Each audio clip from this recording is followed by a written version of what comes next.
పార్టీని take it for granted అనుకుంటున్నాడు జగన్మోహన్ రెడ్డి గారు. అంటే ఏంటి, మేము పిలిస్తే వచ్చేవాళ్లే, కానీ ఇక్కడ రేవంత్ రెడ్డి గారి ద్వారా చంద్రబాబు నాయుడు గారు రేవంత్ రెడ్డి గారి ద్వారా వాళ్ళ మీద ఏదో ప్రెషర్ తెప్పించి దానికి రానివ్వకుండా చేశారు అన్నట్టుగా మాట్లాడాడు ఆయన. అంటే ఏంటి అర్థం?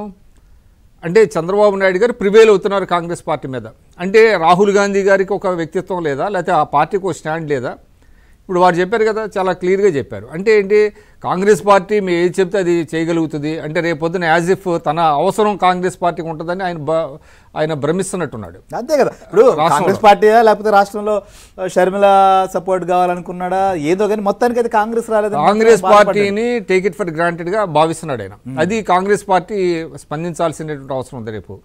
సరే, ఇప్పుడు వారు చెప్పారు, షర్మిల గారు కూడా మాట్లాడారు అనుకోండి. చాలా క్లియర్ గా అడిగింది, సార్ మీ ధర్నాకు మాకు ఎందుకు సంఘీభావం ప్రకటించాలి, మీదంతా కూడా ఇది నాటకం, వ్యక్తిగతమైనటువంటి అంశాలకు రాజకీయ రంగు పులిసారు, 5 ఏళ్ల మీరు బీజేపీతోనే సంబంధం పెట్టుకున్నారు, ఏ విభజన అంశాల మీద క్వశ్చన్ చేయలేదు, మణిపూర్లో జరిగినటువంటి అంశాలపై రావాలి అని. చాలా పర్టినెంట్ అండి, చాలా పర్టినెంట్. అదేవిధంగా రామకృష్ణ గారు చెప్పినట్టుగా నేను కూడా విజయసాయి రెడ్డి గారి మనం చూసాం, ఆయన మాట్లాడే తీరుకి జగన్మోహన్ రెడ్డి గారు చెప్పేదానికి కూడా ఎక్కడ పొంతం లేదు.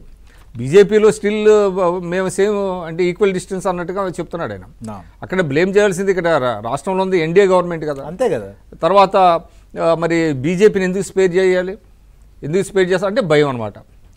స్పేర్ చేస్తున్నారంటే దాని భయం, కేవలం ఏంటంటే తెలుగుదేశాన్ని బూచిగా చూపించాలనేటువంటి ప్రయత్నం. అది ఒక పాయింట్ అండి. రెండోది, మీరు అన్నట్టుగా పిన్నెల్లి రామకృష్ణారెడ్డి గారి వ్యవహారంలో చూసినట్లయితే జగన్మోహన్ రెడ్డి గారికి అసలు రాజ్యాంగం అంటే తెలుసా, ఆయనకి పార్లమెంటరీ ప్రజాస్వామ్యం అంటే తెలుసా అనేటువంటి అనుమానాలు కలుగుతాయి. ఎందుకంటే 3 సార్లు 4 సార్లు ఒక వ్యక్తి గెలిస్తే అంత మాత్రాన ఆయనకి చట్టము న్యాయము ఇవన్నీ కోర్టులు ఇవన్నీ వర్తించవా? అట్లయితే వాళ్ళకి అవసరమే ఉంది ఆయన మీద. అంతేగా, అది న్యాయస్థానంలో చెప్పచ్చు కదా.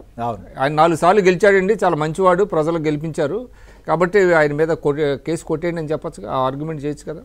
అంటే ఎంత నెయివ్గా ఉన్నాడు ఆయన, అంటే ఎంత అది ఇగ్నోరెన్సా ఇన్నోసెన్సా అనేటువంటిది కూడా మనం గమనించాలి. అంటే ఏంటి, ఆయనకి దాని మీద పూర్తి అవగాహన లేదు. ఇంకొక పాయింట్ ఏంటంటే ఆయన ఒక ప్రెస్ కాన్ఫరెన్స్ పెట్టాడు నిన్న. ప్రెస్ కాన్ఫరెన్స్ పెడితే ఎంత బాధాకరం అంటే ఆయన కొన్ని ఏదో చెప్పాడు, అప్పుల గురించి వాటి గురించి చెప్పాడు. అసలు అక్కడ మరి ఎవరిని పిలిచారో వాళ్ళు నిజమైనటువంటి ప్రెస్లో ఏ ప్రెస్లో నాకైతే తెలియదు, కానీ నేను కనుక ఆ ప్రెస్ కాన్ఫరెన్స్లో ఉంటే 2-3 ప్రశ్నలు అడిగేవాడిని. ఏమడిగేవారు? నేను ఏమడిగేవాడిని అంటే